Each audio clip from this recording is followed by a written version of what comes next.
Hey guys, welcome back to channel story of two souls. ముందుగా అందరికీ వినాయక చవితి నవరాత్రి ఉత్సవాల శుభాకాంక్షలు. Okay, so here it is. నేను జాను కలిసి ఈరోజు మా వినాయకుడి దగ్గర పూజ చేయించుకుంటున్నాము. సో అందుకోసం అని చెప్పి వినాయకుడికి ఇష్టమైనది గరిక. సో గరికతోటి ఒక పూలమాలలాగా మేము రెడీ చేస్తున్నాము. సో ఎవ్రీ ఇయర్ జాను కంపల్సరీగా గరికమాల చేస్తుంది. సో ఇయర్ కూడా ఇంకొంచెం డిఫరెంట్గా కొత్తగా చేద్దామని చెప్పి అన్నట్టు ప్లాన్ చేసిందనమాట. సో ఇంత పెద్ద గరికమాల అయితే ఆల్మోస్ట్ రెడీ అవ్వబోతుంది. ఎందుకంటే మా వినాయకుడు దగ్గర ఒక 11 to 12 feet వరకు ఉన్నాడు. సో సరిపోవాలి కాబట్టి అంత పెద్దగా కొంచెం మంచిగా దొడ్డుగా కనిపించేటట్టు చేస్తున్నాము. సో అందుకోసం ఈ గడ్డి అంతా సో మొత్తం రెడీ అయిపోయిన తర్వాత మీకు మాల చూపిస్తాను. అంటే మేమైతే ఫస్ట్ ఇట్లా బంచెస్ లాగా కట్టేసుకున్నాము. టూ బంచెస్ సో దట్ కొంచెం థిక్నెస్ కనిపిస్తామని చెప్పి.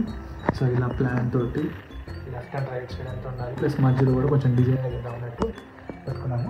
So after all this we have చామంతి పూలు కూడా ఉన్నాయి.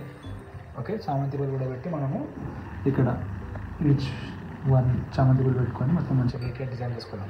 సో మొత్తం అయిపోయిన తర్వాత మళ్ళీ మీకు చూపిస్తాను. అండ్ మా వినాయకుని కూడా మీకు చూపిస్తాను. అండ్ మా వినాయకుడికి సపరేట్ బ్లాగ్ కూడా వస్తుంది, అది కూడా మీరు చూడొచ్చు తొందరలోనే.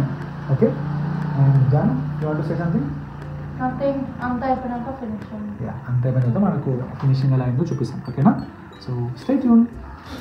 సో గైస్, ఫైనల్గా మా గరిక మాల అయితే రెడీ అయిపోయింది. మంచి ఇట్లా నీట్గా చామంతి పూలు పెట్టి మంచిగా అరేంజ్ చేసినాం. సో జాను సో వినాయకుడికి వేసిన తర్వాత మీకు చూపిస్తాను.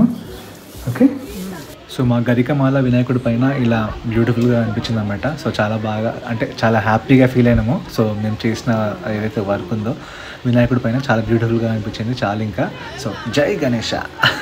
సో ఒకవేళ మీకు ఈ వీడియో నచ్చినట్టయితే ఛానల్ని లైక్, షేర్, సబ్స్క్రైబ్ చేసుకోండి. Thank you.